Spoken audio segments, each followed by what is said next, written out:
podcast de Bon Artisan, le guide des bons professionnels de France.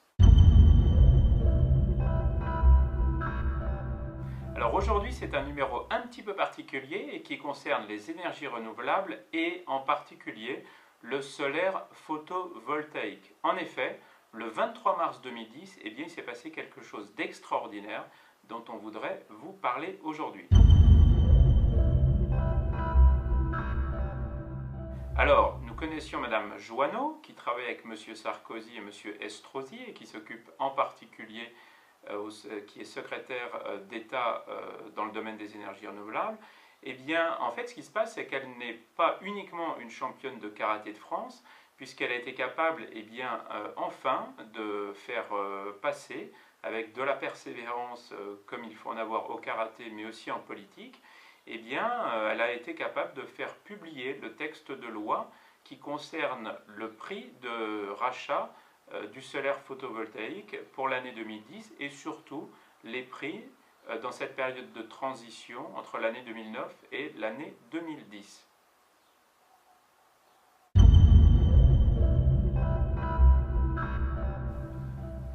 En effet, il y a beaucoup de questions sur le rachat, les prix de rachat de l'électricité générée par le solaire photovoltaïque, puisque le 12 janvier, le projet de prix avait été présenté, et puis il n'a été publié que le 23 mars. Alors, ça faisait poser beaucoup de questions aux particuliers, mais aussi aux professionnels ou à des professions comme les agriculteurs qui s'engageaient sur des gros travaux avec des rendements financiers qu'ils avaient calculés. Tout le monde se demandait un petit peu ce qui allait se passer et si on allait avoir des changements par rapport aux propositions de tarifs qui avaient été votées, publiées, proposées en début d'année. Alors il y a 3 dates clés qui sont importantes dans ce qui a été publié donc, le 23 mars. Alors premièrement, il y a une confirmation des tarifs 2006 pour les projets dont la demande a été enregistrée au 1er novembre 2009. Donc là, les tarifs 2006 ont été confirmés. Deuxième chose, les tarifs sont maintenus pour les particuliers sur des projets de petite puissance et dont la demande a été déposée avant le 11 janvier 2010. Et enfin, une partie qui concerne principalement ou plus prioritairement les agriculteurs, les projets de moyenne puissance ou qui vont jusqu'à 250 kW, ces tarifs restent inchangés.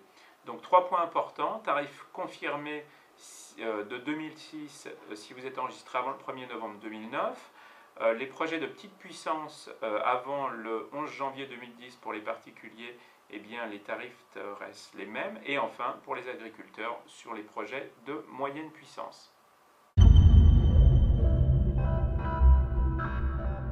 Alors si vous voulez plus d'informations sur les tarifs pour l'année 2010 et l'année à venir, le 18 janvier, nous avons publié un article et une vidéo sur ce sujet dans laquelle vous retrouverez les tarifs en ce qui concerne l'intégration au bâti, l'intégration simplifiée au bâti et l'installation au sol.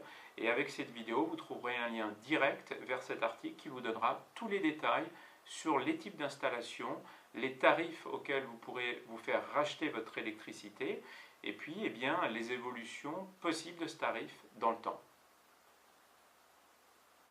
C'était Éric Chagnaud du podcast de Bon Artisan, le guide des bons professionnels de France. Alors un petit point à rappeler, c'est que pour les professionnels, l'inscription à notre site est entièrement gratuite et vous donne le droit à une mise en relation gratuite avec un particulier ou un donneur d'ordre.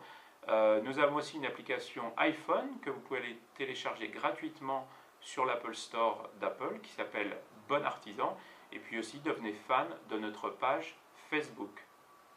Et un dernier conseil, méfiez-vous des contrefaçons.